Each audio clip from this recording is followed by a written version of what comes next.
Assalamualaikum warahmatullahi wabarakatuh. Terima kasih kepada pengerusi majlis, kepada yang berbahagia Dr. Haji Nazman bin Mustafa, Pegawai Daerah Kulim, yang berhormat Datuk Ustazah Siti Aisyah binti Ghazali, Adun Merbau Pulas, yang berhormat Khairul Anwar bin Ramli, Adun Lunas, dan Ustaz Muhammad Iskandar Shah bin Ibrahim, Pegawai Khas Wadi Adun Kulim, saudara dan saudari, tuan-tuan dan puan-puan yang saya hormati dan saya kasihi. Alhamdulillah hari ini sampai juga saya ke Dewan Kulim ini. Inilah pertama kali sebenarnya saya sampai di Kulim. Bila mendapat jemputan tu saya rasa Masya Allah, terharunya saya dapat surat daripada pegawai daerah Kulim, saya kata. Jadi saya rasa amat berbesar hati sebenarnya untuk saya datang ke Kulim ini dan bertemu dengan saudara dan saudari sekalian. Alhamdulillah, Allah telah memakbulkan doa kita. Dan apabila saya mendengar ucapan daripada Dr. Haji Nazman tadi, subhanallah, saya sebelum tu sudah berbicara dengan beliau dan rupanya beliau mempunyai satu fikrah yang mendidik, fikrah untuk mendidik anak buahnya menjadi generasi yang peka tentang asal usul leluhur bumi ini, bumi bertuah Kedah ini, ya. Saya sebelum ini dengan Kedah Heritage, Kedah Heritage dengan Cik Mazlan dan Prof Mokhtar Saidin. Kami dah ke Sungai Batu dan saya dah naik dah Gunung Jerai dan buat liputan ke atas Gunung Jerai. Ya, Masya Allah, Kedah adalah bumi laluan para awliya. Kenapa dia begitu? Kita dengarkan, ya, maklumat di sini, insya-Allah. Okey, tajuk yang diberikan pada saya pada hari ini ialah bahasa tiang negara. Bahasa tiang negara. Next slide. Sebelum berbicara tentang apa itu negara, wajar kita mengetahui apakah itu bahasa. Sebab tanpa bahasa tidak wujud manusia. Tanpa manusia tidak wujud sebuah negara ataupun sebuah kampung ataupun sebuah daerah. Maka bahasa dan manusia itu adalah satu entiti, merupakan satu entiti yang ada dalam satu badan. Itu. Jadi bila berbicara tentang bahasa, saya berminat untuk mengkaji apakah takrifan bahasa di sisi ulama Islam dahulu. Ulama Islam membahagikan bahasa kepada dua peringkat, iaitu bahasa yang diperoleh hasil daripada wahyu dan bahasa yang diperoleh hasil daripada convention, atau disebut juga sebagai persetujuan para ulama atau bijak pandai untuk memberikan nama atau panggilan kepada sesuatu benda atau perbuatan. Sebagaimana disebut oleh Ibnu Faris menyebut, next, Inna lughatal arabi tawqifun wa dalilun zalika qawluhu jalla thana'uhu wa 'allama adama al-asma'a kullaha. Fakana Ibnu Abbas yaqulu 'allamhu al-asma'a kullaha wa hiya hadhihi al-asma' allati yata'arafuha an-nas min insan wa dabbah wa sama'in wa ardin wa sahlin wa bahrin wa jamalin wa himarin wa asya'i zalika fil min al wa ghairiha. Terjemahan, sesungguhnya bahasa Arab sumbernya adalah tauqifi. Apa yang dimaksudkan dengan tauqifi? Yakni daripada syarak, hukum hakam. Dalilnya ialah firman Allah Subhanahu wa taala, dan dia telah mengajar Adam alaihissalam nama-nama kesemuanya. Maka berkatalah Ibnu Abbas dalam mentafsirkan ayat ini, dia, yakni Allah Subhanahu wa taala, telah mengajar ke semua benda-benda yang maklum di sisi manusia. yang terdiri daripada manusia, haiwan yang melata, langit, bumi, tanah rata, laut, gunung ganang, keldai dan contoh-contoh seumpamanya, sama ada umat manusia atau lainnya. Itu takrifan bahasa di sisi Ibn Faris yang hidup sekitar kurun yang akhir 3 Hijrah. Akhir 3 Hijrah, awal 4 Hijrah. Next. Manakala anak muridnya pula Ibnu Jinni sekitar 4 Hijrah, murid Ibn Faris pula berpendapat bahawa kebanyakan ulama melihat bahasa merupakan suatu bentuk identiti yang dibentuk oleh convention atau permesyuaratan sejagat oleh ahli bijak pandai. Next. Ini kata-kata Ibnu Jinni dalam kitabnya Al-Khasa'is. Hadza mawdi'un muhwijun ila fadlin ta'ammulin ghaira anna akthara ahli an-nazar ala anna asla al-lughah innama huwa tawadhu'un wa istilahun la wahyun wala tawqifun. Terjemahan, ini adalah objek. Bahasa ini merupakan objek ataupun subjek yang perlukan kepada perhatian yang besar. Sedangkan kebanyakan ahli fikir berpendapat bahawa asal-usul bahasa hanyalah melalui persetujuan dan penetapan manusia, bukannya bersumberkan wahyu dan bukan juga penetapan daripada syarak. Sekarang kita pergi kepada takrifan di sisi ahli barat. Profesor Noam Chomsky, seorang ahli falsafah bahasa, percaya bahawa konsep bahasa ini mempunyai kaitan dengan pemikiran. Menurut beliau, bahasalah yang dapat menggambarkan pemikiran seseorang, manakala tulisan pula hanyalah simbol yang bertugas sebagai penterjemah terhadap perkataan yang diucapkan. Semuanya berlaku melalui proses pemikiran seperti yang disebutkan oleh Aristotle. Next. Now, spoken sounds are symbols of affections in the soul, and written marks symbols of affection in the soul, and written marks symbol of the spoken sound. And just as written marks are not the same for the man, neither are first place sign of affection of the soul are the same for a spoken sounds. But these are in the what these affections are like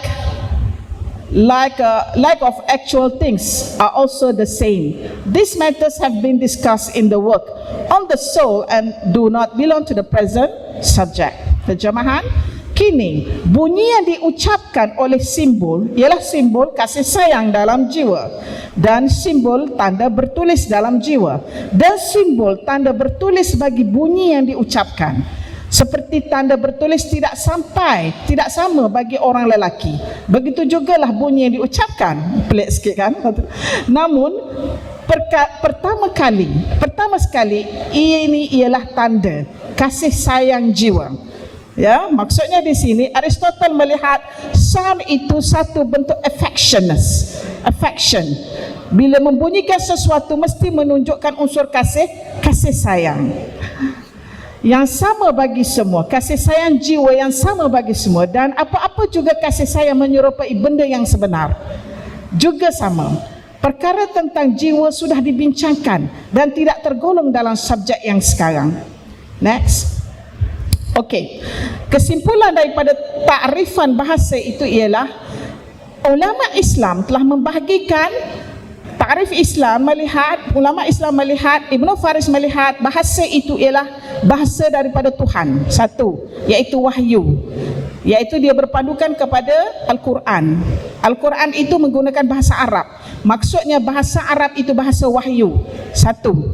Yang kedua, bahasa yang dimaksudkan ialah oleh anak murid beliau, iaitu Ibnu Jinni, mengatakan bahasa itu sesuatu yang dalam bentuk tauqif, dalam bentuk convention. Apa maksud convention? Iaitu apabila di sebuah kampung itu ada 3 orang atau lebih bijak pandai, maka bahasa terbentuk. Kenapa? Kerana setiap bijak pandai itu akan menamakan sesuatu benda atau perbuatan dengan bahasa mereka. Sebagai contohnya, saya bagi ini mikrofon kan. Kalau di sebuah kampung itu, ya, kalau di sebuah kampung itu mengatakan ini adalah kereta api, maka semua orang di kampung itu akan mengatakan ini adalah kereta api. Dan simbol untuk menunjukkan contoh tulisan kereta api itu, mereka boleh merekanya sendiri. Simbol S ke, ini mengatakan, oh ini adalah kereta api. Walaupun kita nampak di negeri kita ia adalah mikrofon, di tempat lain dia kata ini kereta api.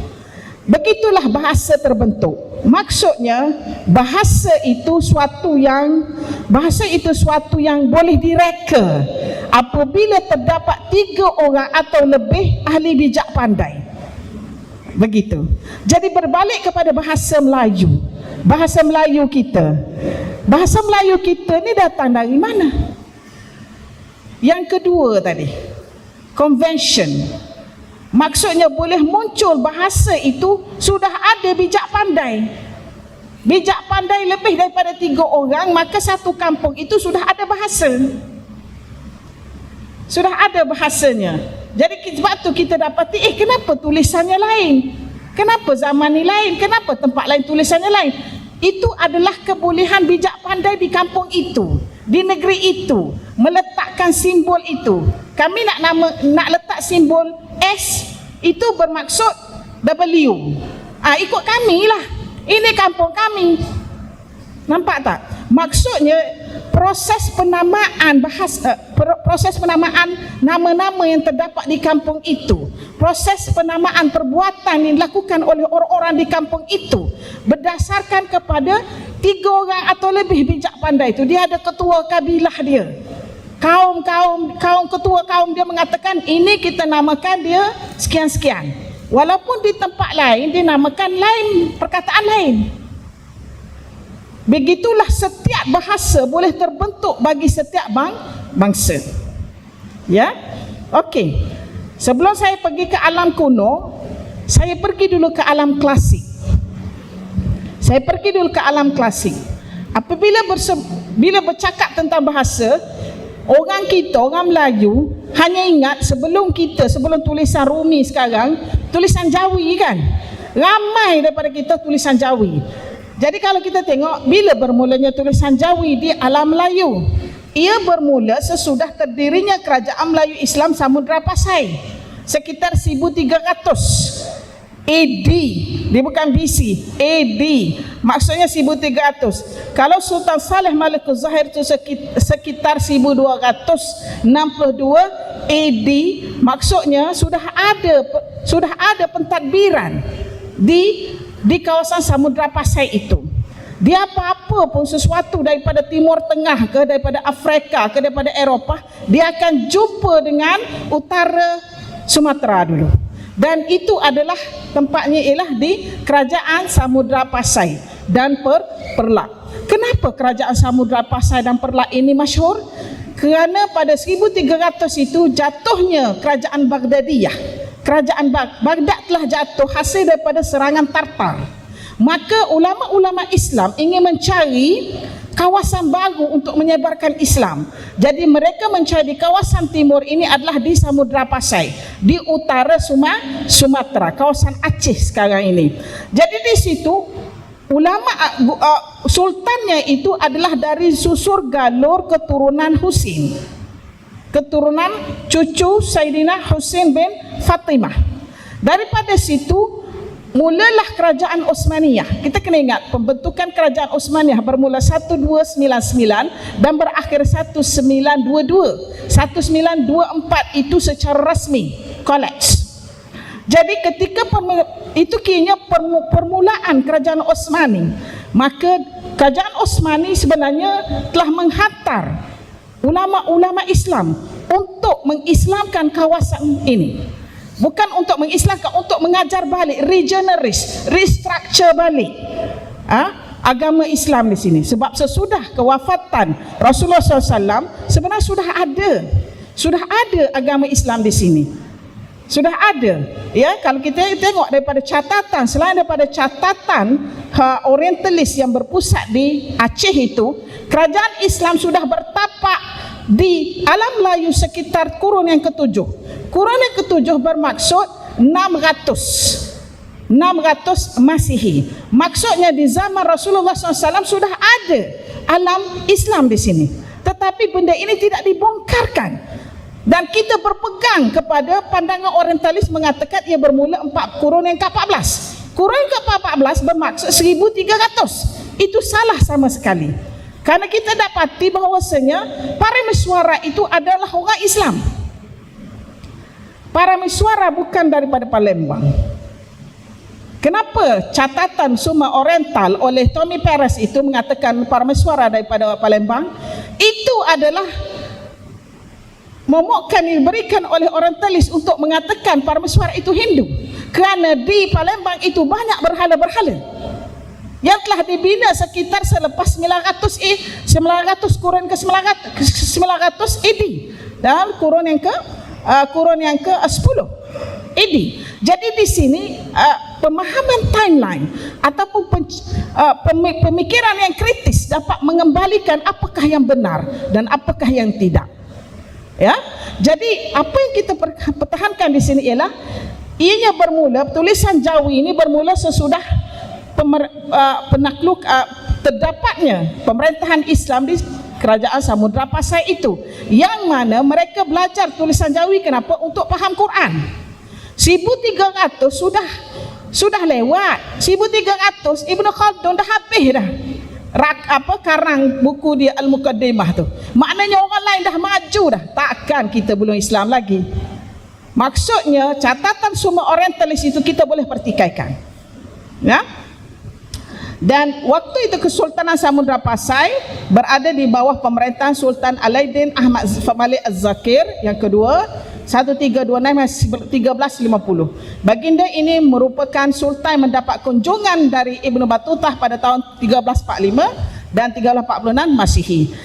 Kita perlu ingat, sebelum ini kerajaan Sultan Kedah, Sultan Muzaffar, sebelum itu bernama Sultan Praun, itu 1135 telah masuk Islam. Maksudnya Sultan Kedah masuk Islam lebih awal daripada berlakunya munculnya kerajaan Samudra Pasai. Macam mana tu? Sultan Kedah 1135, Sultan Muzaffar telah masuk Islam lebih awal daripada berlakunya pembukaan di sini. Maksudnya di sini kemungkinan kerajaan Melayu Pasai ini Samudra lebih awal daripada tarikh ini. Kita kena ingat data-data yang kita dapat daripada data orientalis. Adapun data yang terdapat dalam Sulalatus Salatin itu, ada kita boleh pegang dan ada kita tak boleh pegang. Sebagai contohnya dalam Sulalatus Salatin yang ditulis oleh yang diolah balik oleh Tun Sri Lanang sekitar 1600 itu, dia mengatakan Iskandar Zulkarnain itu adalah yang datang ke sini dari putera daripada Macedonia. Padahal itu memang tidak tepat sama sekali. Walhal yang datang ke sini ialah Raja Zulkarnain yang hidup di zaman Nabi Ibrahim alaihissalam. Kita dapat data daripada banyak tafsir-tafsir menyebut bahawa Raja Zulkarnain yang datang ke alam Melayu ini melalui, dan baginda telah melalui Kedah ini, ya, hidup sezaman Nabi Ibrahim alaihissalam.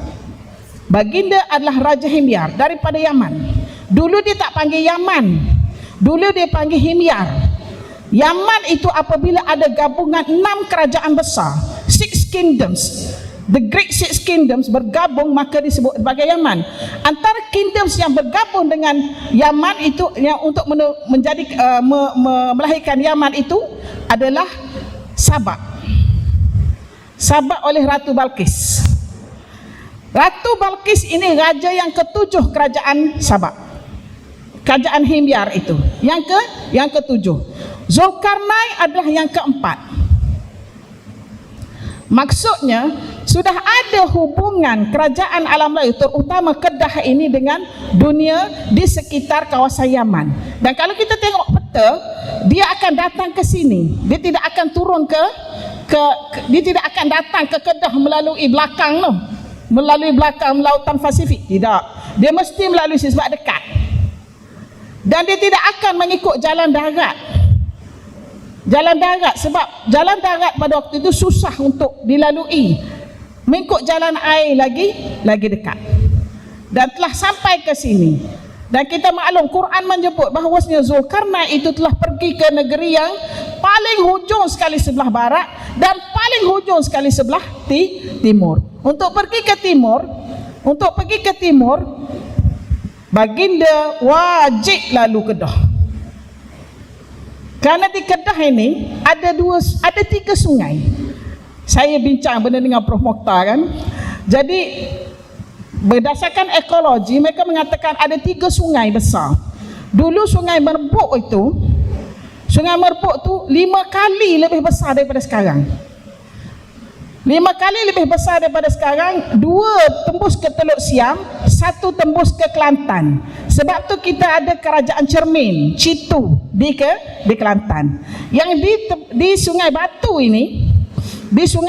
ini ialah tembus ke Teluk Siam, dia boleh lalu kapal-kapal besar. Adapun saya tanya juga, kenapa saya baca Western Scholars punya buku, dia tak sebut Sungai Batu, dia sebut Keral. Kenapa dia sebut Keral? Kerana masa tu Prof Mokhtar tak jumpa lagi Sungai Batu. Buku yang mereka tulis 1970, 1960. Prof Mokhtar jumpa Sungai Batu 2007. Jadi mereka mendapat maklumat itu pun ada yang tidak benar lah di dalam buku tersebut. Kerana saya tanya, betul ke boleh melalui Keral? Berdasarkan maklumat Prof Mokhtar, dia kata boleh lalu tapi sungai kecil sebab berbukit. Kawasan Keral ini berbukit, jadi dia tak boleh lalu kapal-kapal besar. Justru kita boleh dahaga kapal-kapal besar akan melalui Sungai Batu.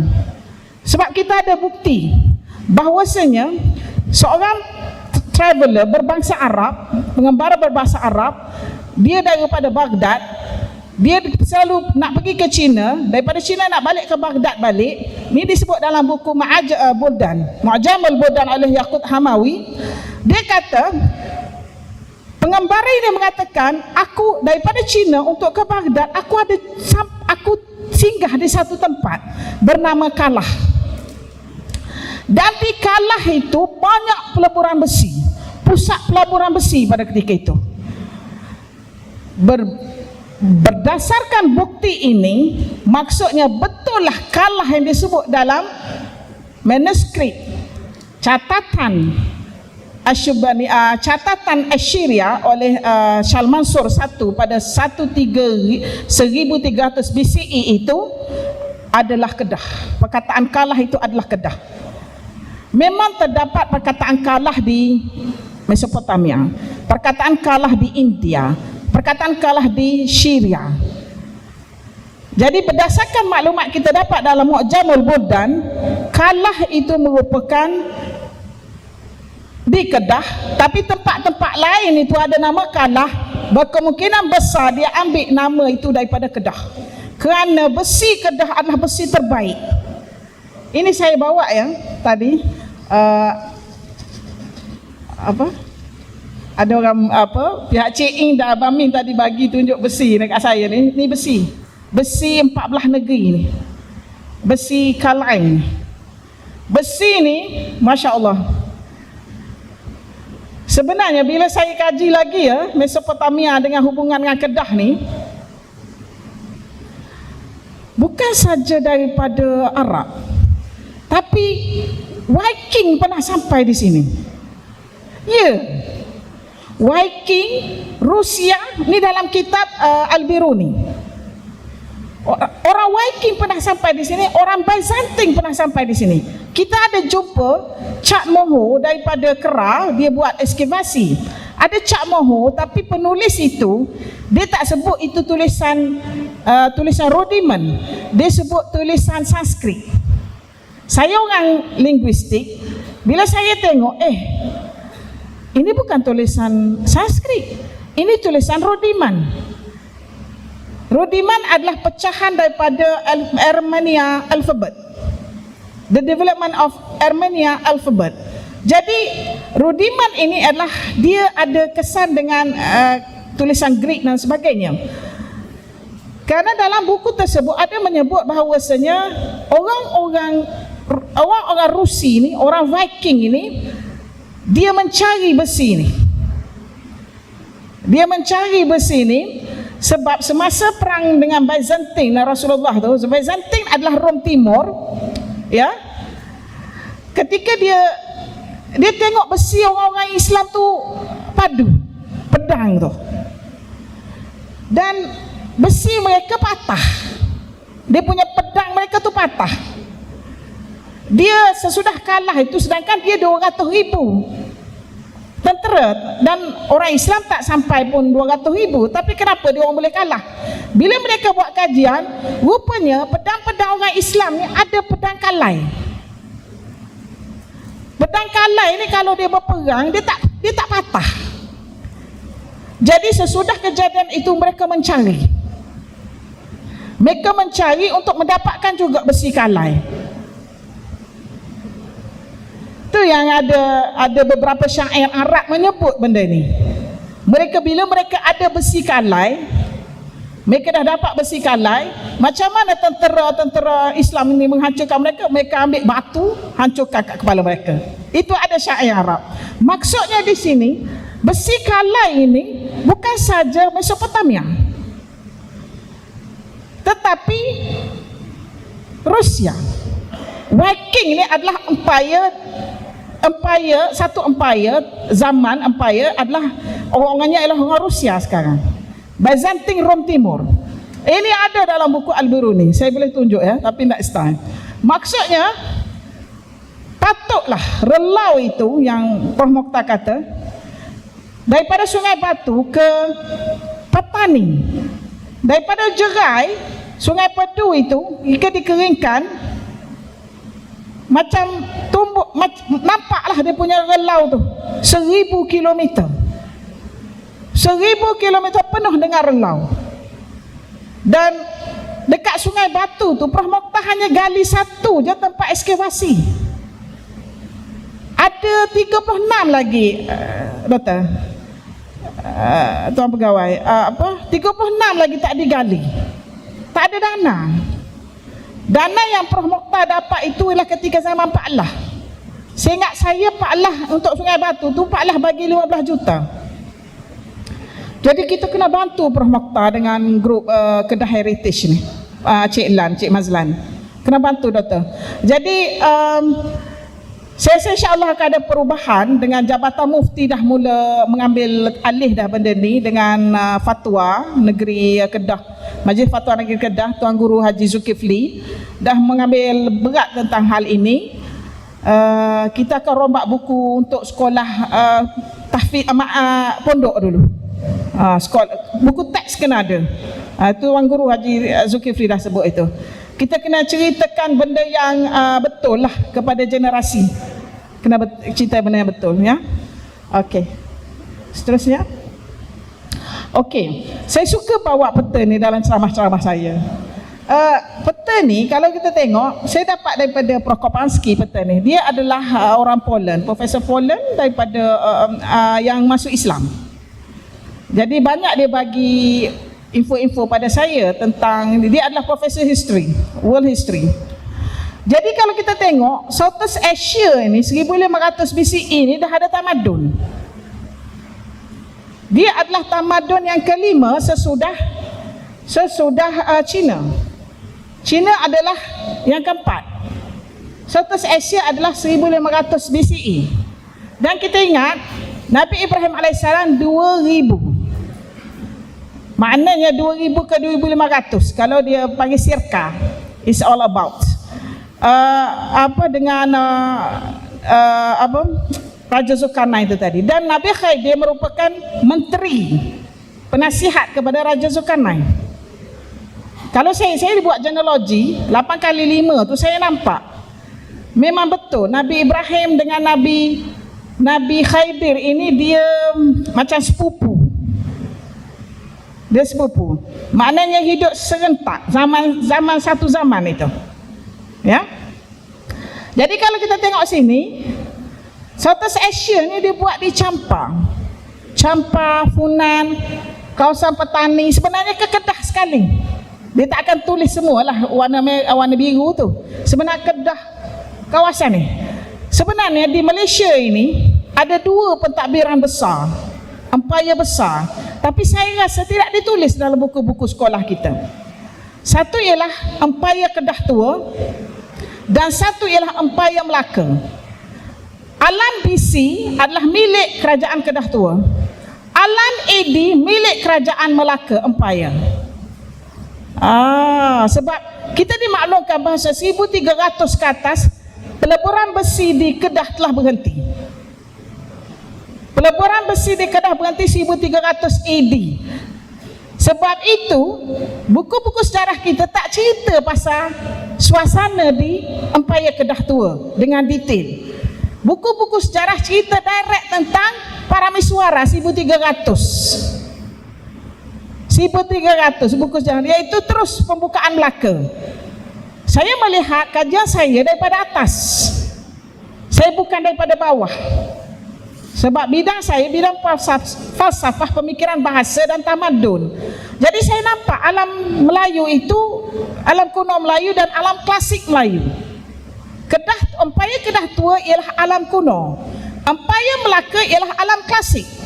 Jadi kita tak cerita ke anak bangsa kita tentang alam kuno, kita cerita tentang alam klasik. Alam klasik pun banyak salah. Seolah-olah 1400 kan, kita cerita 1400, bahasa Parameswara buka Melaka 1414. Habis cerita sebelum tu macam mana? Tak ada cerita. Sebab itu cerita pasal Samudra Pasai, pasal Kedah Tua tidak ada dalam silibus secara detail. Macam mana boleh tahu? Kami di universiti tahu. Sebab kita buat research, kita buat artikel, kita baca artikel tentang alam kuno Melayu ini tidak ditulis oleh orang Asia Tenggara. Dia ditulis oleh orang Jerman, orang Perancis, orang British. Kalau di British kita kena tengok, sebab British dengan Eropah Timur ni dia lain sikit pandangan mereka terhadap alam Melayu. British ini dia banyak ubah. Saya selalu tengok keadaan sources itu dari mana, siapa yang tulis. Tetapi kalau daripada Eropah Timur, Jerman, Perancis semua, dia menceritakan benda yang betul. Terutama daripada Jerman. Saya ada kaji tentang pemikiran Profesor Shahrodam. Dalam bukunya, dalam artikelnya 1927, ya, dia mengatakan bahawasanya bahasa Batak, tulisan Batak itu terhasil daripada tulisan Phoenician, tulisan orang Arab yang hidup di zaman Nabi-Nabi sekitar 700 BCE. Sungai Batu 788. Kenalah. Itu yang menyebabkan Kedah Heritage tu datang ke UiA jumpa saya. Macam mana Prof boleh tahu ada 700 ni? Saya kata Profesor Shahrodam sebut. Disokong oleh 15 profesor. Artikel tu 1927. Nanti ada saya tunjuk ni. Apabila dia menceritakan tentang macam mana boleh ada tulisan Rejang, tulisan Rencong, daripada semuanya bermula di Sumatera. Sebab mereka berjumpa dengan orang Sumatera dulu. Sumatera kan jadi macam blok dulu kepada kita. Kita kan datang sesudah itu. Sebenarnya kita Sumatera dengan Sulawesi semua satu. Kita ini satu bangsa. Tetapi pemecahan itu berlaku apabila berlaku masalah pemecahan politik. Semua ini adalah orang Melayu. Kita adalah bangsa tanah. Apa maksud bangsa tanah? Kita ini Melayu adalah orang yang duduk di tempat tinggi. Perkataan Mala itu orang, Ur itu tinggi, orang yang tinggal di tempat tinggi. Bahasa Akkadi. Bahasa Akkadi iaitu bahasa daripada Ur, tempat Nabi Ibrahim AS. Masih ada lagi Ur itu di Iraq. Jadi apabila datang ke sini, sebab mereka tamadun tu lebih awal, jadi mereka belayar, mengembara. Apabila mereka nampak ada orang tinggal di tempat tinggi, mereka mengatakan Malaur. Sebab kita kena ingat, Malaysia ini, semenanjung Malaysia dan seluruh kawasan ini tenggelam pada tahun 6000 BC, 6000 tahun yang silam. 6000 tahun yang silam ialah bersamaan dengan zaman banjir Nabi Nuh alaihissalam. Maksudnya di sini banjir Nabi Nuh alaihissalam semua tenggelamnya seluruh dunia, bukannya semenanjung Arab saja. Apabila tahun 2000 BC atau 2500 BCE, dia dah turun sikit, rendah dah sikit. Maksudnya orang daripada luar datang ke alam Melayu melihat tok nenek kita orang Melayu duduk atas gunung, duduk atas tempat tinggi sebab air sudah surut. Tu yang mereka nama Malaur. Tetapi sebelum itu kedudukan mereka seperti pulau.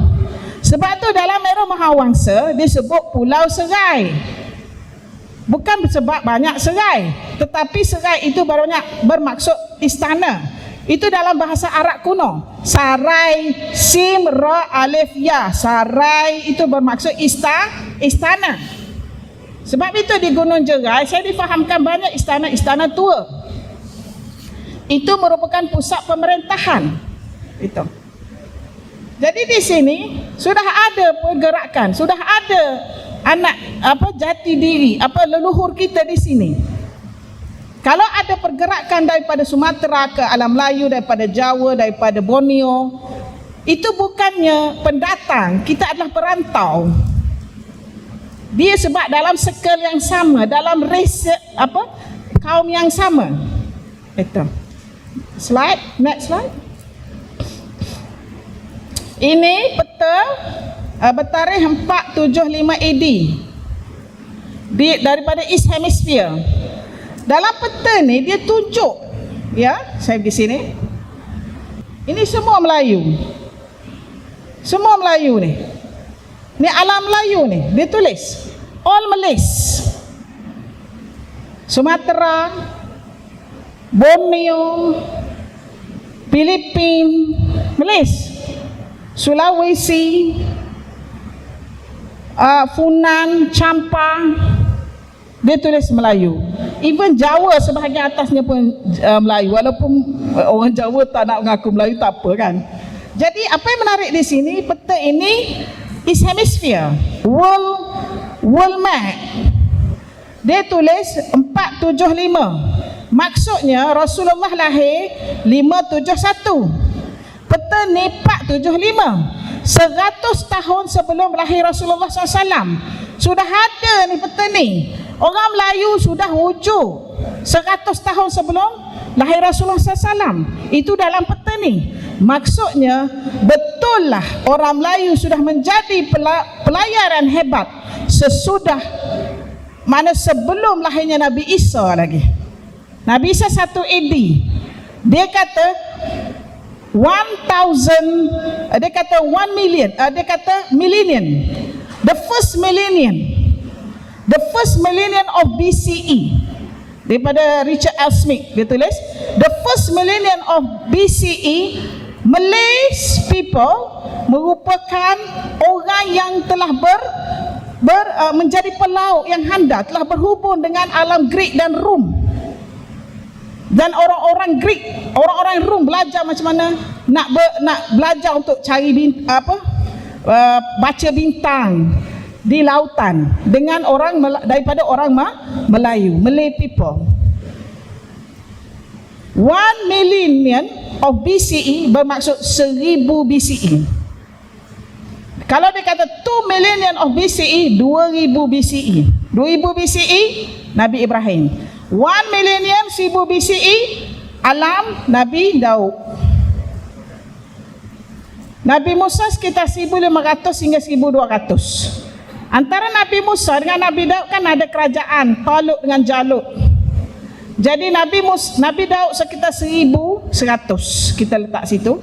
Jadi selepas Nabi Daud alaihissalam ialah Nabi Sulaiman alaihissalam 980, wafat 935 BCE. Itu. Jadi mereka sudah datang ke sini. Bukan susahlah nak datang ke sini. Daripada sini ke sini tak susah. Kalau kita percaya kan Vasco da Gama kan, Vasco da Gama, Albuquerque, semua boleh datang ke Melaka daripada Portugal. Oh, kita percaya. Tapi bila Zulkarnain, Raja Zulkarnain daripada sini je, Nehemiah nak ke sini, kita ragu-ragu. Betul ke Raja Zulkarnain datang? Kenapa kita ragu? Sebab kita tidak baca sources yang bersih. Dekat awal kita mendapat sources yang sudah dimanipulasi bawah. Sources yang bersih maksudnya tafsir-tafsir itu. Dah cerita semualah tafsir yang dalam bahasa Arab tu. Tak semua tafsir itu diterjemah dalam bahasa Inggeris. Tak mampu. Sebab banyak sangat. Ada beribu tafsir. Setiap satu tafsir tu bukannya satu buku. 230 jilid satu buku tu. Nampak tak? Jadi kita sudah ada tamadun lah. Dan pedang Kal'a itu adalah pedang Kal'a itu adalah pedang Rasulullah SAW daripada kalah lah. Sebenarnya nama dia bukan kalah. Dalam catatan yang dalam inskripsi Syal Mansur 1 tu dia tulis, kalau bahasa Rumi dia tulis CL Ain ke atas. Tapi disebabkan biblical studies, orang yang belajar biblical studies yang discover benda ni. Disebabkan biblical studies ni orang European tak boleh sound huruf Ain. Dalam inskripsi kuno dia tak ada huruf AIOU. Ini disebut oleh A.F. Elbiston, pengkaji bahasa kuno Mesopotamia. Dia tak ada huruf AIOU dalam inskripsi kuno. Dia hanya ada huruf consonants. Jadi bagaimana pula dia kata kalah? Sedangkan dalam catatan tu tulis CLH Ain macam tu saja. Dia berdasarkan harokat. Kal'a. Jadi orang European dia tak boleh sebut sound Ain tu. Sebab tu dia tak boleh sebut ard. Dia sebut earth. On the earth. Dia tak boleh sebut Ain. Makharijul aswad dia tidak dicipta oleh Allah Subhanahu Wa Taala untuk menyebut huruf Ain dengan betul. Sebab tu dia sebut kalah. Kita pun ikutlah kalah sebab kita baca buku yang ditulis oleh orang Western scholars. Sebenarnya dia adalah Kal'an ataupun Kala'an. Itu nama betul bagi Kedah. Sebab tu bila kita sebut betul, tu yang kita boleh link dengan pedang Rasulullah SAW. Maksudnya orang kita dah ada bahasa. Macam mana tak ada bahasa? Pedang boleh buat, kapal besar-besar. Takkan tak ada bahasa? Bahasa sudah ada. Mana bukti Prof bahasa kita dah ada? Ada. Next slide please. Ada. Okey, ini Sundaland ni biasalah ya. Slide satu lagi, next slide. Okey. Sebenarnya bila dia cerita Champa ni dipanggil Federation. Macam Russia Federation. Maksudnya semua ini bawah taklukan Champa. Besar. Di Champa ini Vietnam sekarang dia adalah pelabuhan terbuka. Ada beratus-ratus pelabuhan. Sebab tu China nak ambil sangat. China yang serang dia, China yang daripada selatan China tu, dia panggil Chengla, serang dia orang. China serang ni bukan pertama kali dah. Dah banyak kali dah sebelum ni. Jadi ini mereka daripada sini dan mereka pergi ke sebelah sini. Sebenarnya orang Aceh itu adalah orang Champa. Siapa yang pindahkan mereka? Kerajaan Osmaniyah. Kita adalah di bawah naungan kerajaan Osmaniyah. Sebab itu kita ada gambar apa dia namakan kita, itu ditulis oleh kerajaan, oleh sultan daripada Aceh, bahwasanya kita ini alam semenanjung Malaysia dikenali sebagai Anatol. Anatol kecil. Kita adalah Anatolia kecil. Anatolia besar Turki tu. Tetapi Osmaniyah bukannya mengambil mencuri hasil bumi kita, tidak. Mereka menjadikan kita sebagai kawan diplomatik. Ya. Okey, next slide. Okey, asal usul bahasa Melayu terbentuk. Ini kita dapat daripada buku yang ditulis oleh Profesor Graham Teguh dalam bukunya From Ancient Cham to Modern Dialect 2000 Years of Language and Change. Dia telah menyebut bahawa tulisan Cham kuno ini wujud semenjak 2000 tahun yang silam. Tadi saya kata 1000 BCE. 1000 BCE. Maksudnya sebelum Nabi Isa. BCE dengan tahun lebih lama BCE. Okey. Tapi dia kata 2000 tahun yang silam. Buku dia ditulis sekitar 1980-an buku dia. 2000 buku dia. Jadi 2000 tahun ini maksudnya zaman Nabi Musa, Nabi Isa 1 AD. Kita kan sekarang dah 2023. Kenapa kita boleh kira 2003? Sebab Musa, Isa AS dilahirkan 1 AD 1 sehingga 2023. Jadi kata 2000 tahun yang silam sudah ada bahasa ni. Bahasa Cham ini adalah bahasa Melayu Cham kuno. Melayu Cham kuno. Ya. Dia kata bahasa ini wujud semenjak 2000 tahun yang silam. Perkataan-perkataan yang wujud adalah dalam bentuk monosyllabik. Monosyllabik dia kata monosyllabik dan disyllabik. Monosyllabik ialah one sound, satu sound. Mu, gi, ku, joh, 7, joh. Wa, 2. Bahasa tu. Kemudian two sound, 1, 2, 3, kamu, batu, bumi, tanah. Sudah ada. Semenjak 2000 tahun yang silam. Kalau dia kata 2000, makna sebelum tu lagi dah ada lah. Sebab manusia wujudlah bahasa. Tadi kita dah cerita macam mana bahasa wujud. Selain pada bahasa Arab, bahasa Wahyu tu, bila ada 3 orang bijak pandai di suatu kampung, maka terbentuklah nama-nama perbuatan, nama-nama benda-benda yang ada di kawasan itu. Dinamakan itu. Next slide. Ini bukunya. From Ancient Cham to Modern Dialect 2000 of Language Contact and Change. Graham Teguh, Professor Emeritus daripada University California. Okay, next. Okay, ini adalah bagaimana boleh daripada buku dia juga, bagaimana beliau membahagikan astonation itu. Kita kena ingat, mula-mula sesudah banjir besar Nabi Nuh, kita adalah daripada Sam. Sepaham saya, yang saya buat kajian, daripada Sam. Sam bin Nuh. Yang daripada Sam bin Nuh ni adalah bangsa Arab, Cina, Melayu.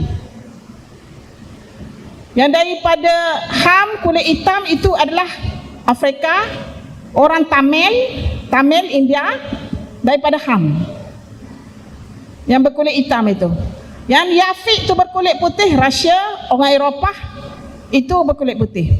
Tapi bagaimana dengan orang Afghanistan, orang Aryan, Parsi, itu tergolong Sam. Mereka itu sebenarnya Arab asalnya. Sebenarnya Arab. Aryan itu semua asal daripada Sam bin Nuh itu. Jadi mereka semua menuju di sini. Untuk yang kita pun di sini. Ya. Tetapi Austronesia itu wujud sebelum itu lagi. Maksudnya sebelum banjir besar Nabi Nuh, saya buat kajian daripada Nabi Adam lagi. Nabi Adam ni ada 37 anak. Daripada tafsir yang afsah lah. 37 anak. Dan yang saya buat genealogi itu 8 kali 5 kaki itu hanya 1 kaki je daripada Shis. Mana yang 35, 34 orang lagi tu? Kitab tafsir sebut nama-nama mereka, tapi tak sebut ke mana mereka pergi. Kita dapat catatan yang lain, ada pergerakan daripada Mesopotamia ke sini sebab climate change. Perubahan cuaca mendadak. perubahan cuaca mendadak. Jadi kawasan Asia Tenggara ini, kawasan kita ni sesuai. Dia ada pokok-pokok besar, dia ada banyak tempat yang boleh mencari makanan. Dulu Tanah Arab sebelum banjir besar seperti sama, pokok-pokoknya besar, banyak waterfall. Tetapi keadaan dry, dia punya climate change tu cepat, maka berlaku perubahan, pengembaraan manusia, anak-anak Adam. Faham saya, itu kajian saya. Sebab itu kita jumpa Perak Man 10,000 BC di Lenggong. Kita jumpa McClellan terbaru Negeri Kelantan 14,000 BC. 14,000 tahun yang silam, dia kata. Okey. Kita jumpa Penang Woman 5,000. Kita jumpa lagi tempat-tempat lain tu. Dan yang terbaru, saya selalu ikut Life of Science, jurnal Life of Science. Dia kata the earliest Homo sapien yang terbaru dia orang jumpa 86,000. 86,000 tahun dekat Laos. Ada dua tempat. Satu di Laos, ada dua tempat di Laos. Satu 86,000 dan satu 60,000. Kajian saya bila sebut Homo sapien itu adalah wise man. Saintis menamakan perbezaan antara Homo erectus dengan Homo sapiens itu. Kerana dia kata Homo sapien itu the wise man. Jadi kita yang baca Quran ni bila sebut wise man, Adam alaihissalam lah. Saya membuat anda yang begitu. Kalau orang kata Adam sebelum, saya tak tahu yang tu. Kajian saya Adam ada satu. Quran sebut alam Adam al-asma' kullaha. Itu saja. Ini ja'alu fil ardi khalifah. Seorang je Allah kata, Allah Ta'ala menjadikan Adam di atas muka bumi ini sebagai khalifah. Dia tak kata ini ja'alu fil ardi khulafa. Dia tak kata. Dia tak kata ini ja'alu fil ardi khalifatan. Tak kata. Dia kata khalifah. Satu je. Maksudnya Adam alaihissalam itulah. Tapi bila jarak Adam alaihissalam itu, kita sebagai pengkaji, dia tidak statik. Untuk kajian saya, dia tidak statik. Saya berdasarkan penemuan ekologi yang terkini. Dan saya selalu ikut Life of Science tu, jurnal Life of Science. Macam dalam buku saya, Revolusi Bahasa, saya letak 40,000. Sebab masa tu konsensus Life of Science dan saya punya profesor-profesor yang bersama kita 40,000 Homo sapiens. Tetapi my next books saya akan tulis 90,000. Sebab berdasarkan penemuan ini. Nampak tak? 86,000 tu kita bundarkan 90,000. Jadi di sini dia dapati ada Astronesian semua. Itu sebelum itu lagi, sebelum banjir besar lagi. Ya. Dan sesudah banjir besar itu kita dapati ada Polinesia, dipanggil Malayo. Sebenarnya Malao. Ni Malayo kan kita. Sebenarnya bukan Malayo, Malao. Nak kata Malaur tadi. Profesor ni tahu maksud tarikh Melayu itu. Malaur tu dia tulis Malayo. Sebenarnya Malao. Gitu.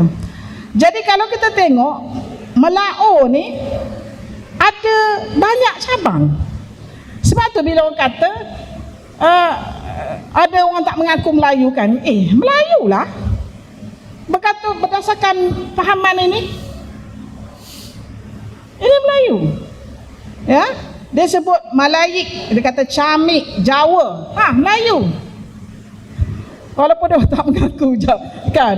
Dia tak mengaku, tapi saya kata Melayu ni, saya tengok ni Western Melayu Polinesia, Malayik, Camik, Cam. Orang Melayu, Cam Melayu, Jawa Melayu, Sunda Melayu, Madura Melayu, Aikano Melayu, Tagalog Melayu. Mana tepatnya? Vietnam, North Sumatra, Malaysia, Sundaland, Sulawesi, Madagaskar, Borneo, Philippines. Melayu. Bukan saya kata, penulis buku ni Profesor Emeritus. Lepas tu dia pergi center Eastern Malao, Polinesia pula. Ni center, tadi Western. Ni center pula. Center dia bagikan kepada dua. iaitu center Malao Polinesia dipanggil ke mana? Bimanis, Manggarai, Ngada, Rotinis, Tetum, Alun, Asilulu, Buronis. Tepatnya mana? Senda, Sunda Southern and Center Moluccas. Ni Pasifik, perairan Pasifik. Kemudian kita pergi Eastern Malao Polynesian. Dia kata ada dua, Schwen dengan Oceanic. Buli, Gimon, Maya, Nomok, ni semua ini adalah kawasan Pacific Ocean. Maksudnya betul lah peta tadi tu. Nampak tak? Besarnya Melayu ni.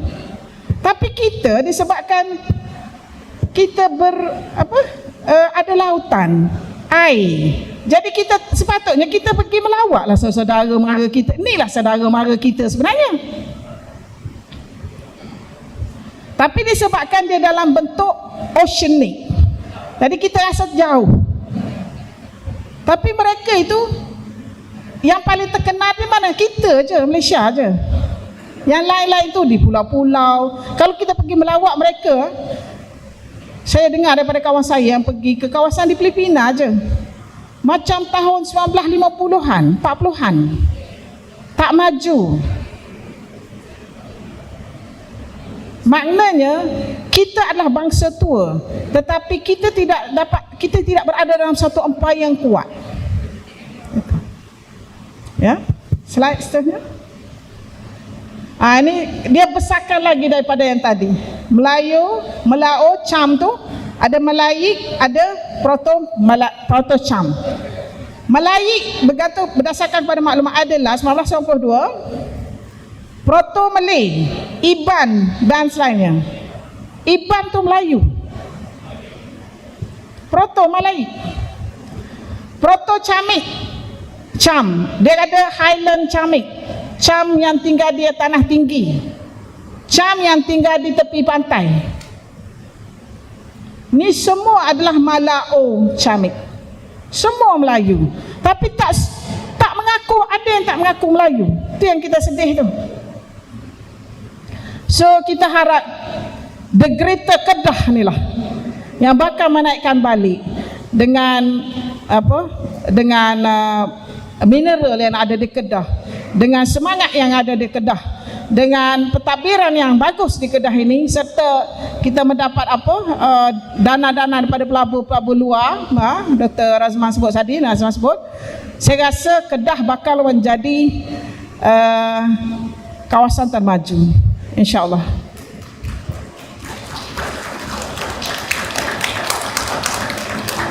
Next slide. Ini bahasanya. Buku tersebut tulis bahasanya. Sebagai contoh ya, dia kata Malay. Dia kata Chamik sebut Sa. Maknanya bahasa melambangkan bangsa. Ya. Chamik sebut Sa. Malay sebut satu. Iban sebut satu. Dua. Chamik sebut dua. Malay dua. Iban pun dua. Kita pergi lagi 6. Chamik sebut 6. Monosia lebih. Malay sebut 6. Iban dia tak tahu, sebut 6 juga sebenarnya, ya. 7. 28. Oh, Chamik sebut 28. Melayu sebut 8. 8. Bukti-bukti begini menunjukkan satu leluhur. Language ini ialah scientific discovery. Selain daripada DNA, language juga adalah scientific discovery. Ini tak dapat nafikan. Cuma berbeza sebutan disebabkan dialek. Kenapa dialek berbeza? Perubahan tempat, perubahan ummah itu, perubahan orang lain. Dia pergi ke cucu dia, cicik, ciak. Jadi dia berubah. Yang ketiga, perubahan pentadbiran serta ekonomi menyebabkan the sound tu lain. Kita Kedah dengan Kelantan sound lain dah sebab perubahan tempat. Dulu tak ada boundary. Kedah dengan Kelantan ni tak ada boundary. Sebab tu sungai yang ketiga itu apabila Adrojas Wijaya Malasinga dia diserang balik oleh suku Thai, kan dia kan pernah sembelih tekok raja Thai. Apabila 2-3 tahun kemudian anak raja tu serang balik di Kota Grahi. Kota Grahi Kera tu. Jadi bila dia kalah diserang, mereka berundur ke Kuala Kerai. Berundur ke Kuala Kerai dan bina kerajaan di Bukit Panau, Tanah Merah tu. Tu yang ada kerajaan Citu tu. Jadi dulu tak ada boundary, Kedah Kelantan sama aja. Terengganu pun bila hujung pergi jalan sikit singgah ke Kuala Berang. Sebab tu 1300 kita jumpa ada batu bersurat Kuala Terengganu. Dia sebenarnya satu line saja tu. Itu. Next slide. Melayu bangsa tanah, ya. 1000 tahun dulu Semenanjung tenggelam, bahasa Melayu Banjaran Titi Wangsa. Banjaran Titi Wangsa itu ialah wangsa itu maksud bangsa. Titi Wangsa tu titi bangsa. Bangsa Melayu di atas titi itu. Sebab 6000 tahun tu tenggelam. Jadi yang tempat tinggi itu nama pulau. Itulah kita ada pulau, Pulau Jerai, Gunung Jerai itu Pulau Serai. Gunung Ledang itu dia terpisah daripada Banjaran Titi Wangsa. Gunung Jerai terpisah daripada Banjaran Titi Wangsa, dia berdiri sendiri. Jadi Banjaran Titi Wangsa ataupun Titi Bangsa itu tadi, ulunya mana? Ulunya di Sungai Ujong. Sungai Ujong Negeri Sembilan, Ulu Jempol Sungai Ujong tu. Dia punya ulu tu. Itu pelabuhan besar. Ya, kita ada Jeram Tengkek, saya dah ke sana. Tu pelabuhan menerima kapal-kapal besar tu sebab air penuh dulu, air tinggi. Mana dia punya kepala? Banjaran Himalaya. Jadi itu yang kita Malaysia ni tak tenggelam. Kita kan macam jatuh pisang tu. Sebab kita dia punya tu kuat. Banjaran Titi Wangsa, Himalaya punya banjaran. Link. Dia daripada tu gunung, tapi bila masuk ke Kedah, special Kedah ni, bila masuk ke Kedah dia tidak gunung. Dia di bawah. Banjaran tu di bawah. Tembus ke Kera tu bergunung balik. Tembus ke Banjaran Arakan, naik ke atas hingga ke Nepal. Itu. Jadi kita ada tempayan bertarikh 6000 BCE, tempayan purba yang berkaitan dengan asal usul Melayu dipamerkan di pusat galeri di Putrajaya yang dihadiahkan kepada Tom M. Next slide. Ini tempayannya. Ada dekat galeri di Putrajaya yang dihadahkan pada Tuan bertarikh 6000 BCE. 6000 BCE ni maknanya campur 2 tahun, 2000, 8000. Apa yang ditulis? Next. Dia kata circa 6000 BCE found in South China Sea. South China Sea dulu nama Laut Champa. Laut Champa. Kemudian dia kata link to the origin of Malay. Orang Melayu ni dah lama dah. Ni kalau ikut tempayan ni 8000 tahun yang silam, iaitu 6000 BCE. Okey, next. Ni Sungai Batu. Ini apa? Besi Sungai Batu ni. Kalau kita tengok sini, antara Greek dengan Rom, sebenarnya Sungai Batu tu 2788. Kita kan 2000. Prof Mokhtar jumpa 788. Itu pun satu tempat baru ekskavasi. Datuk Pegawai. Baru satu tempat ekskavasinya. Ada 36 lagi. Maksudnya kalau gali 36 tu saya jumpa macam-macam. Ya. Jadi 2800 lah. Maknanya lebih awal daripada Rom, selepas Greek sekejap aja. Tapi sebab orang kita tidak diajar belajar BC. Kita belajar AD itu pun Melaka Parameswara. jumpa dengan singa dan pelanduk bawah pokok Melaka.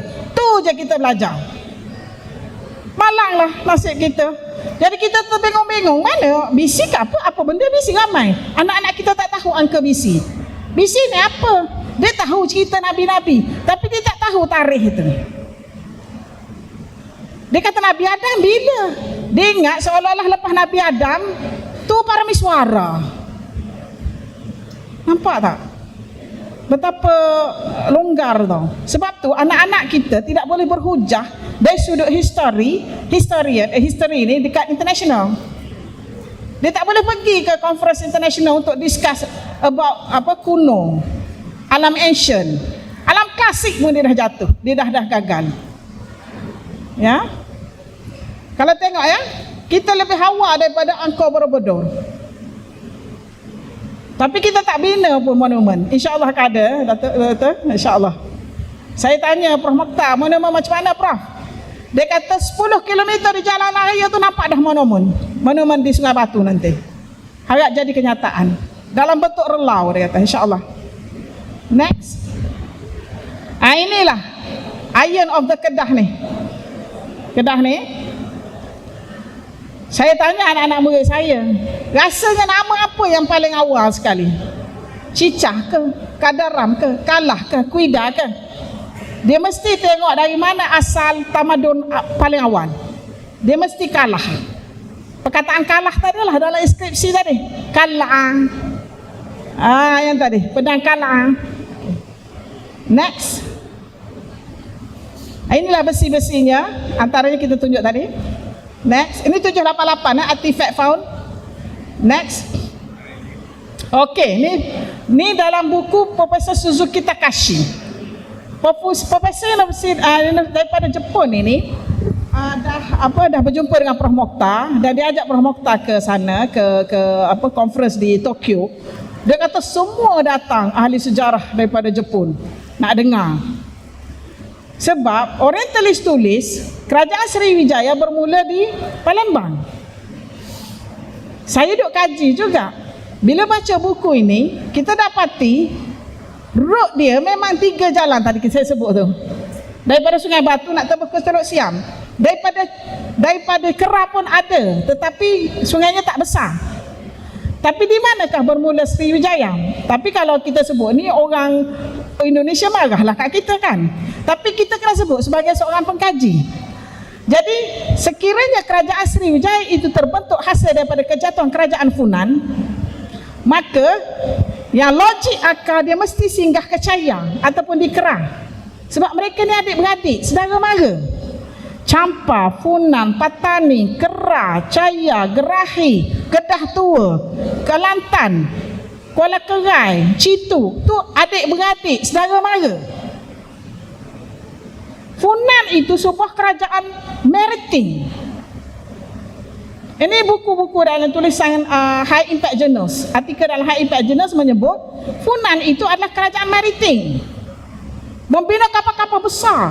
Sesudah jatuh ke Champa tadi kan tepi tu, mereka turun ke bawah. Mereka ni adalah Malay people, orang Melayu. Ini sekitar awal Masihi. 400 Masihi, mana sebelum 500 Masihi. Mereka adalah great people. Jadi bila mereka jatuh, mereka turun pergi ke Chaya. Mereka buka di Pampan Chaya ni, di kawasan Kera tu. Ini dikenali sebagai Langkah Suka. Termasuk Kedah ni sekarang. Langkah Suka ni memanjang Patani, seterus Gerahi, Kera, seterusnya ke Kedah. Jadi 670, kalau dalam buku kata 670, kerajaan Sriwijaya terbina. Dia mesti daripada sini dulu. Kemudian di Palembang tu ada 687. Ya, dia mesti logik akal, dia mesti singgah sini dulu, dia mesti lalu Kedah dulu, Kera dulu sebelum ke Palembang. Palembang itu hanyalah tanah jajahan. Sebab kita jumpa dalam batu bersurat kedukan, dia sebut Maharaja datang untuk membuka benua bersama dengan 1000 gajah. datang untuk membuka benua. Batu kedukan itu dijumpai di Sumatera. Maksudnya Maharaja itu datang dari tempat lain. Maharaja datang di tempat lain, mau masuk ke Sumatera. Dan kena kita maklum bahawa Sumatera waktu itu berada dalam air. Kalau tuan-tuan dan puan-puan cek Google Earth sekarang, Sumatera ataupun Bukit Siguntan itu 29 meter daripada paras laut sekarang. Kalau cek dalam Google Earth, Bukit Siguntan 29 meter daripada paras laut. Maknanya rendah lah. Soalannya, macam mana Palembang sekarang? Kalau sekarang 29 meter, maknanya dulu dalam air. Kan air kan dia makin dulu tinggi, dia makin rendah. Mana dalam air? Macam mana Sriwijaya boleh bina ibu negara di situ? Ada masalah di sini. Kalau kita cek paras air laut, kita tahu cerita sebenar. Sebab sejarah dia bukan saja events. Sejarah mesti disusuli dengan geologi, ekologi, linguistik dan events. Baru betul. Kalau sejarah hanya berdasarkan event, dah hafal saja tarikh-tarikh kejadian, dia tidak masih lagi boleh dipertikaikan ketepatannya. Dia mesti bersama dengan geologi, ekologi, bahasa, linguistik dan events. Okey, sebab tajuk yang diberikan kepada saya ialah tentang bahasa. Dah kita dah sebut dah secara umum apa itu bahasa, dan kita akan sebut sedikit pasal simbol, ya. Simbol tadi, sesiapa boleh buat simbol? Kan macam kita cakap tadi.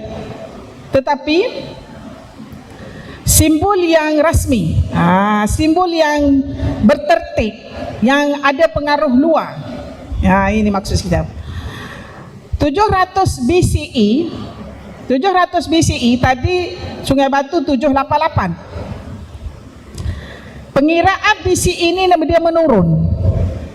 Maksudnya kalau kita kira 10, 9, 8, 7, 6, itu pengiraan BCE. Maksudnya kalau 700 BCE selepas 788. Nampak tak? Berlaku sesuatu di Sumatera. Ini pentakrifan diberi oleh Profesor Shahraddin. Maknanya sebelum tu sudah ada lah, bukannya 700 tu on the dot, tak ada. Jadi dia kata 700 BCE dari Phoenician ataupun Phoenix ini ke atas simbol tulisan Batak, Rencong, Kerinci, Bugis, Mandailing, ada pengaruh Phoenician. Phoenician ni orang yang hidup zaman Nabi-Nabi, orang Arab. Phoenician ni adalah orang yang dilantik oleh Nabi Sulaiman menjadi kapten kapal dia. Nabi Sulaiman AS berkawan dengan Hiram of Tyre. Hiram of Tyre ni adalah agama Hanifah. Hiram of Tyre beragama Hanifah. Sebab itu Nabi Sulaiman melantik dia. Dia adalah raja di kalangan ni. Jadi lantik dia sebagai kapten kapal ataupun orang yang menguruskan, orang kanan dia, untuk datang ke alam Melayu. Dan kita maklum Nabi Sulaiman sekitar 980. Atas lagi Nabi Sulaiman 980. Nabi Sulaiman wafat 935 BCE. Maknanya 700 BCE kita jumpa ni sesudah kedatangan Nabi Sulaiman AS. Kita dapat bukti geologi dekat kawasan Ledang, yang mana Ledang itu dikenali sebagai Ophir,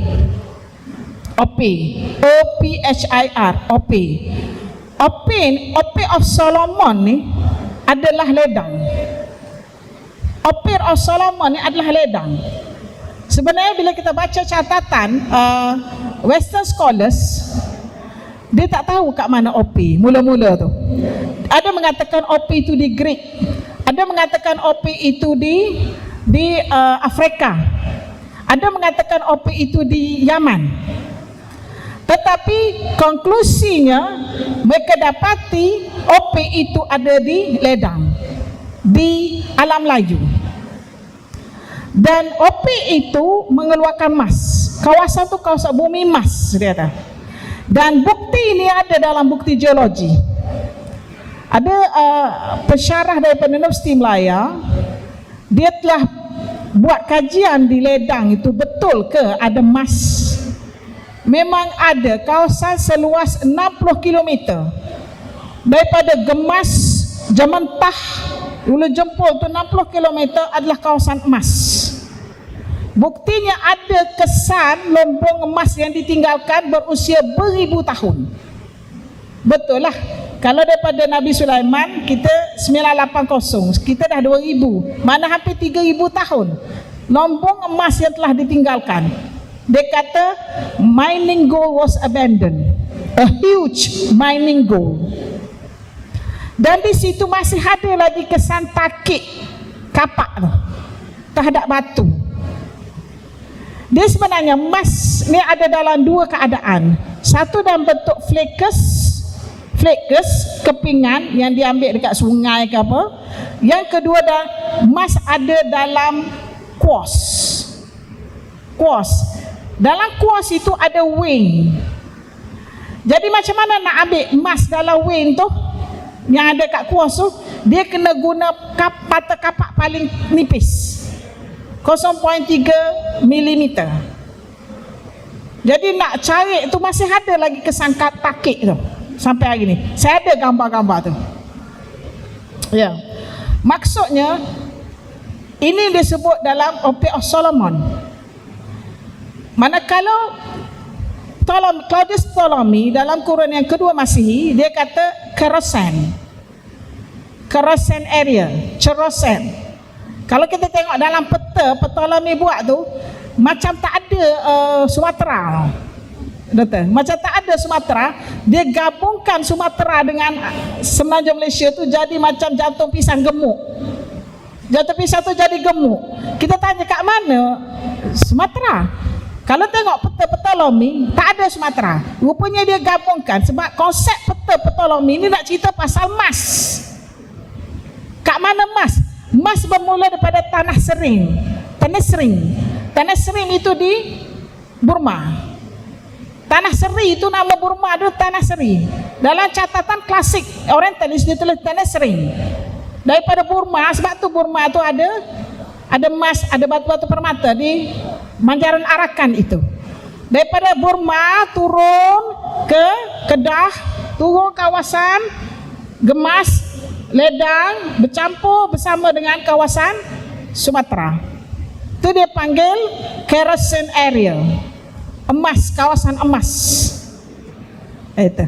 Sumatera ada, dia gabungkan sekali dalam peta dia. Next slide please. Inilah buku artikel yang sebut daripada Profesor Shahrada 1927. Kajian-kajian saya kajian klasik. Artikel ataupun buku-buku saya yang saya refer adalah 1917 macam Ancient India. Saya refer buku JP Rapson. Dia cerita pasal macam mana Rig Veda itu adalah berasal daripada Sufi Ibrahim. Dia kata Rig Veda hanya ditulis 1400 BCE. Rig Veda. Masa tu tak ada Hindu lagi. Itulah bila ada orang-orang pihak lecturer sendiri kata kami dah kaji dah gini-gini. Dia kata pihak-pihak universiti yang kajian mereka orientalis kan, dia kata apa, kami dah kaji memang confirm 1500 ni sudah ada bahasa Sanskrit. Kajian saya bahasa Sanskrit tak ada lagi. Kajian saya the first Rig Veda ditulis dalam bahasa Cuneiform. Bahasa Cuneiform. Itu. Jadi kita pengkaji takhusus tu kan. Jadi bahasa Cuneiform. Bila Rig Veda ditulis? Bila ditulis dengan bahasa Sanskritnya? Bahasa Sanskrit ditulis selepas itu. Dan kita kena maklum bahawasanya bahasa ini masyhur, bahasa Pali dan Prakrit itu sesudah kelahiran Buddha. Sekitar 500 BCE, sebab benda dalam Wikipedia ni boleh diubah. Ada 500, ada kata 550, ada kata 650, tak kisahlah. Tapi within that range. Apabila lahirnya Buddha di kawasan perairan Sungai Ganges itu berasal daripada Nepal itu, di kawasan itu. Kan Sungai Ganges itu panjang daripada Nepal tembus ke Bangladesh. Jadi dia sebut di sekitar perairan Ganges itu empire kerajaan Buddha itu. Itu baru muncul kerajaan Buddha. Itu apa? Buddha itu, agama Buddha. Jadi apa yang disebut menarik tentang Profesor Shahroddin ni, ada seorang jurnalis British tanya dia. Dia kata, Profesor Shahroddin, kamu tak rasa bersalah ke? Tak rasa nak betulkan ke info-info yang British sedang ubah maklumat di alam Melayu ni? British sedang ubah maklumat alam Melayu, maklumat orang Melayu ni. Kamu tak rasa bersalah ke nak cuba betulkan?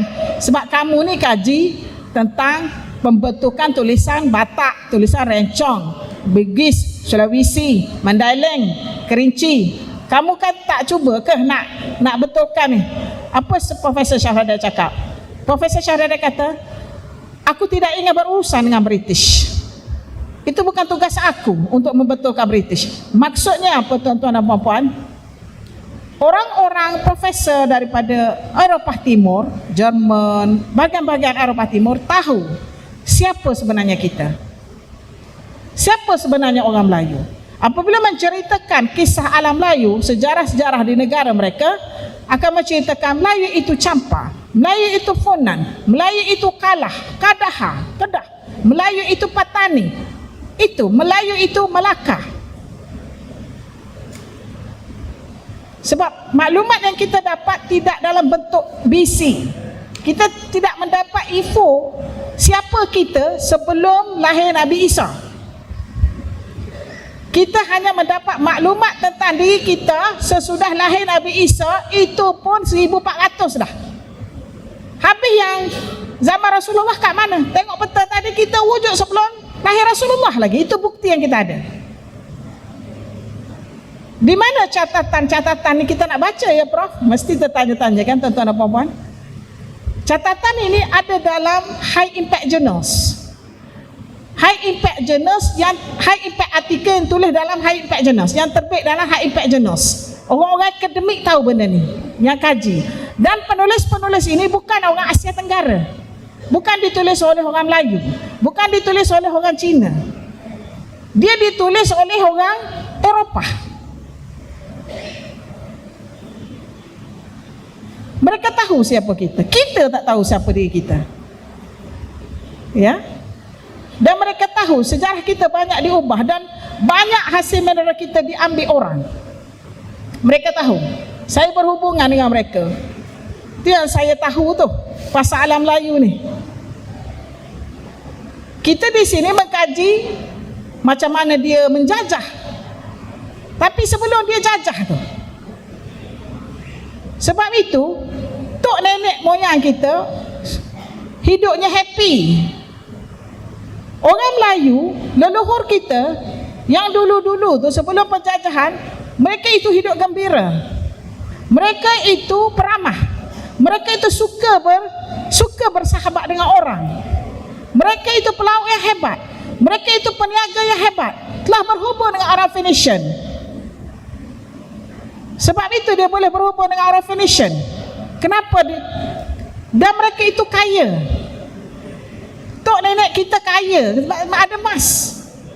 Emas tu senang je pergi je, cari dekat tepi-tepi sungai, kat atas bukit, emas permata. Tok nenek kita kaya, sebab tu boleh bina kapal-kapal besar. Tuan-tuan dan puan-puan, nak bina kapal besar ni kena kaya kan, kena ada duit lebih. Sebab duduk atas kapal tu bertahun-tahun. Dari sudut kesihatannya, dari sudut makan minum dan sebagainya, nak bayar kru lagi. Kan? Siapa tu nak tarik tu tali-tali tu? Perlukan orang ramai tu. Dia tak ada moden macam sekarang mesin ke apa. Itu perlukan keuangan yang kuat tu. Kapal-kapal ni mesti besar untuk ledahkan lautan bergelora tu. Tok nenek kita buat benda tu. Maksudnya tok nenek kita kaya. Dia dah boleh berhubung dah dengan orang luar. Siapa kawan baik tok nenek kita? Orang Phoenician tu, yang beragama Hanif. Dia dah berkawan baik dah. Kenapa dia boleh berkawan dengan Phoenician? Phoenician pun kaya. Orang Phoenician yang daripada bahasa Arab zaman Nabi-Nabi tu, dia kaya kerana dialah yang pertama kali mencipta warna ungu. Warna ungu yang diambil daripada kulit miurat, kulit siput miurat yang terdapat di sepanjang Teluk Egan. Kulit siput tu kalau 8,000 kilo kulit siput hanya dapat menghasilkan 1 kilo warna ungu saja. Bagaimana dia ambil kulit siput tu boleh jadi warna ungu? Dia rebus. 8,000 tu siapa yang kutip dia pelihara anjing. Sampai hari ni kalau pergi ke sepanjang Teluk Egan tu ada kubu-kubu anjing yang berjasa. Daripada 8,000 kulit siput tu dia rebus berhari-hari sehinggalah naik warna ungu. Daripada kulit cengkerang tu ada 3 layer. Layer yang tengah tu naik ke atas, jadi yang tu diambil. Itu merupakan warna ungu diraja. Yang dia orang, kalau kita tengok cerita-cerita Greek kan, yang belakang tu kan, metal dia tu warna ungu emas tu, daripada siput ni. 1 kilo warna ungu lebih mahal daripada sekilo emas. Sebab tu bangsa ini boleh belayar seluruh dunia dah. Dia orang dah belayar seluruh dunia dengan kapal-kapal besar. Kita ada jumpa bukti batu bersurat dekat Brazil, Parahba. Dekat batu bersurat tu tulis apa? We came from the city of King. City of King tu King Daud. Mana daripada Palestin. We came from the city of King. We are the children of Shem bin Noh. Saya dapat maklumat ni daripada tesis Master University Afrika Selatan. Dia tulis kat situ bertarikh 800 BCE. Tetapi bila masuk dalam Google, ada orang tolong ubah. Dia buang Shem bin Noh, dia buang 800 BCE, dia tulis 600 BCE. Jadi kita punya timeline kita, siapa yang mengkaji tu dah berkecamuk. Saya cakap dengan anak murid saya, pegang yang awal. Kita ambil daripada tesis. Sebab maklumat sources yang origin ni, dia adalah daripada tulisan ilmiah, artikel-artikel ilmiah yang publish dalam jurnal-jurnal bermutu tinggi. Pertama, yang kedua daripada tesis. Dia tak bohong, sebab tesis ini ada examiners. Itu. Kemudian orang Melayu ini berkawan dengan orang ni. Dia kaya sama kaya, tu yang jadi best friend tu. Tak ada orang jajah lagi kan. Kemudian agamanya agama Hanif. Sebab kawan dia tu beragama Hanif. Orang Melayu suka berkawan dengan bangsa ini. Sebab itu kita tak pelik, orang Melayu sudah ada masa berperang dengan zaman Salahuddin Al-Ayyubi. Ada orang Melayu dalam tu. Tak pelik ketika Al-Fatih membuka Konstantinopel tu sudah ada orang Melayu. Sebab orang Melayu sudah berhubung sebelum itu lagi. Kita ada satu catatan kerajaan Mesir ketika berperang dengan Palestin. Dan dia buat catatan di situ, ada orang Asia memihak kepada Palestin, menjadi tentera kepada Palestin. Saya ada tulis artikel pasal tu. Dan orang Asia daripada mana? Saya sebagai seorang pengkaji, dia mesti orang Melayu. Sebab Melayu dengan Palestin dia ada kaitan dengan Phoenician tu. Sudah ada kaitan. Tapi bila kita sebut, tak ramai yang percaya. Sebab kajian saya, kajian dokumentasi. Kajian dokumentasi. Kalau ada bukti dalam bentuk material, itu lebih itu seperti menambahkan lagi lah evidence saya. Ini adalah, tak nampak, ini adalah tulisan daripada tulisan Phoenician tu. Dia mempengaruhi Rencong, dia mempengaruhi Batak, dia mempengaruhi Bugis dan sebagainya. Next. Ini. Cuba kita tengok ya, Phoenician dengan Batak serupa kan? Serupa je tulisan dia, cuma ada berubah sikit ya. Tulisan Phoenician Batak sama. Tapi Asoka lain. Asoka ni India. Sebab tu Asoka dengan tulisan rencong dengan Batak lebih awal tulisan Batak. Rencong ni di alam sini. Mereka membuat kesimpulan daripada jurnal ini, artikel ini, Profesor Shahradan dan 15 orang profesor orientalis yang lain membuat kesimpulan bahawasanya tulisan Phoenician datang ke alam Melayu direct, tanpa melalui India. Maknanya sudah ada pergerakan daripada Yaman, daripada Mesir, daripada Palestin itu ke kawasan ini tanpa singgah di India. Itu. Next. Ini adalah rujukan-rujukan saya lah, banyak lagi, ini antaranya lah. Okay. Next. Terima kasih. Aku qouli hadza astaghfirullah li wa lakum wa billahi taufiq wa hidayah. Wassalamualaikum warahmatullahi wabarakatuh. Terima kasih.